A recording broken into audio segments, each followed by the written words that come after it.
Hey, what's going on?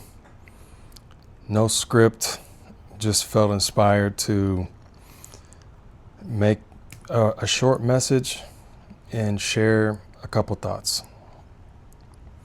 The first one is we all have a different threshold of suffering. What matters is choosing to persevere into the next moment, through the next moment. I don't even have time or words to adequately express what I've been through in my life, how many times I felt like giving up.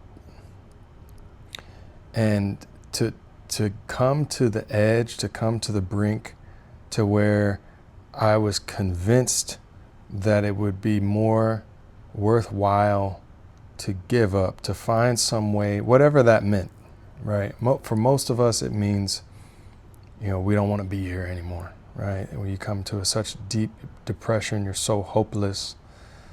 There's no wiggle room. I've been to that edge so many times, convinced. In the darkest of depression, bedridden for days, no motivation for years. I'm not anywhere close to the same person. And then to put the cherry on top, as I had seemed to be making progress coming out of the mental torment, I went through a change of circumstances where I was homeless and without income and not knowing where my next meal was going to come from. And luckily I had a car that I could sleep in through the dead of winter, just trying to stay warm, rationing my gas through the night, worried about police and other people trying to, maybe bother me, feeling betrayed by family.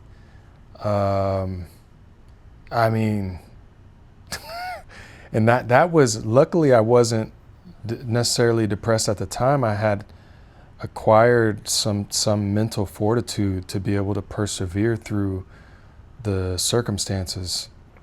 Let me tell you, the only thing that really matters is that you choose to keep going.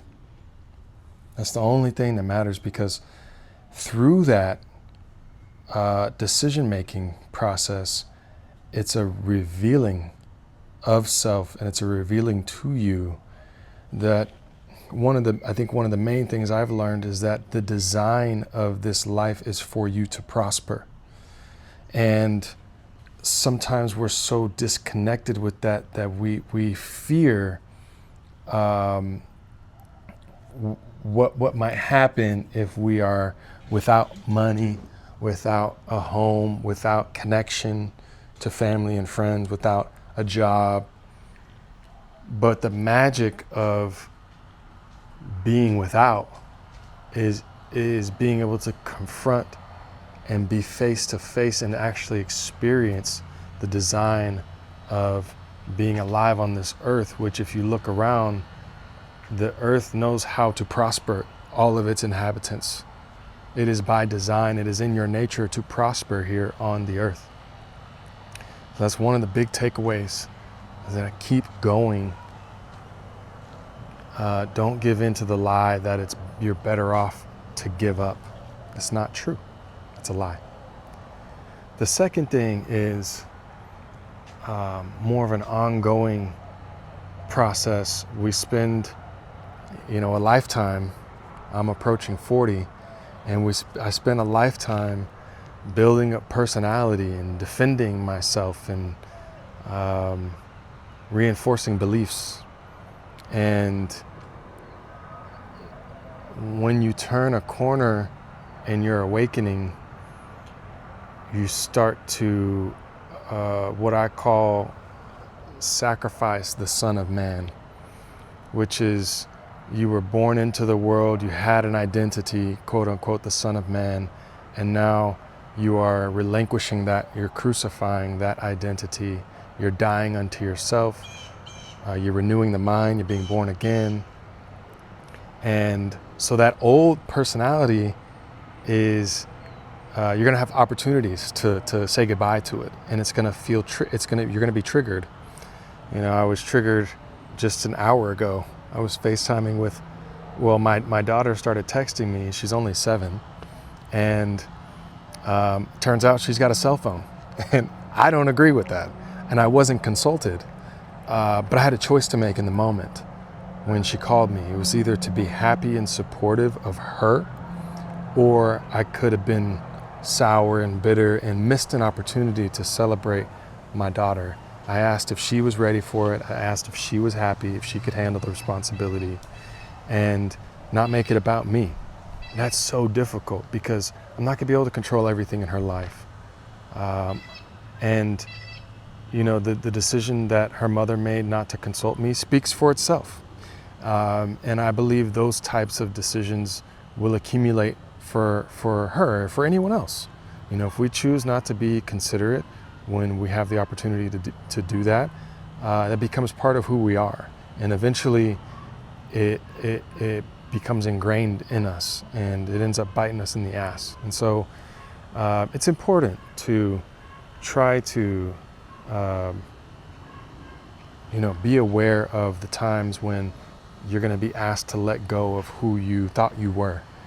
So don't give up. Life is worth living at every turn. And at some point, the lowest point becomes your bedrock of faith and understanding and wisdom. It becomes the doorway. That time you can look back on, the time I can look back on when there was nothing else supporting me but God, I can always go back to that. No one can ever take that away from me because no one was there. No one was there. And so only I know that if everything is taken away, everything can be restored. And it can be restored to a better state, because when you are renewed, you're renewed consciously, versus when you're born, you're unconscious as a child and things are just being impressed upon you. But when you have an opportunity to go without, take advantage of it so that you can rebuild on the bedrock of understanding, on the bedrock of a testimony. It doesn't have to be religious, doesn't have to be moral.